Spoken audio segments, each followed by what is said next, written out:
Hi friends, சூப்பரான ஒரு மாசி gravy எப்படி பண்ணுறதுனா இன்றைக்கி ரெடி பண்ணி தான் உங்கள்கிட்ட வந்து ஷேர் பண்ண போகிறேன்.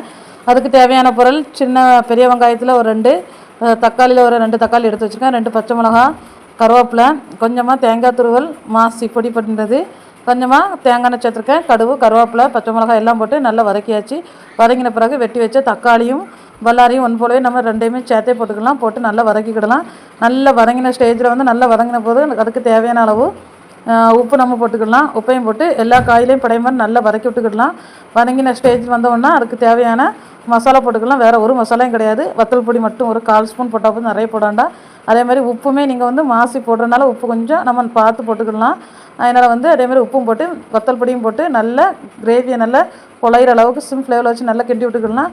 நல்லா வதங்கின பிறகு நம்ம இப்போ அதுக்கு தேவையான மாசி வந்து எடுத்து வச்சுருக்கோம். கிரேவி வதங்கின பிறகு மாசி அதில் தூற்றி அதையும் பிரட்டி விட்டுக்கிடலாம். அதுக்கப்புறம் தேங்காய் துருவல் வச்சுருக்கேன், அதையும் இதுக்கு அடுத்து தேங்காய் துருவலையும் போட்டு நல்லா கிண்டி விட்டுக்கிடலாம். இதில் ஃப்ளேவரே வந்து கொத்தமல்லி தழை.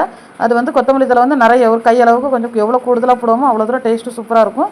கொத்தமல்லி தழை ஒரு பெரிய கைப்பிடி அளவு போட்டு இது 2 எல்லாம் போட்டு மிக்ஸ் பண்ணோன்னா லாஸ்ட்டாக கொத்தமல்லி இலை போட்டு ஒரு கிண்டி அப்படியே அடுப்பு அணைச்சி வச்சிட்டோம்னா சாப்பிடும்போது செம்ம டேஸ்ட்டு சூப்பரான ஒரு மாசி தொக்கு ரெடி.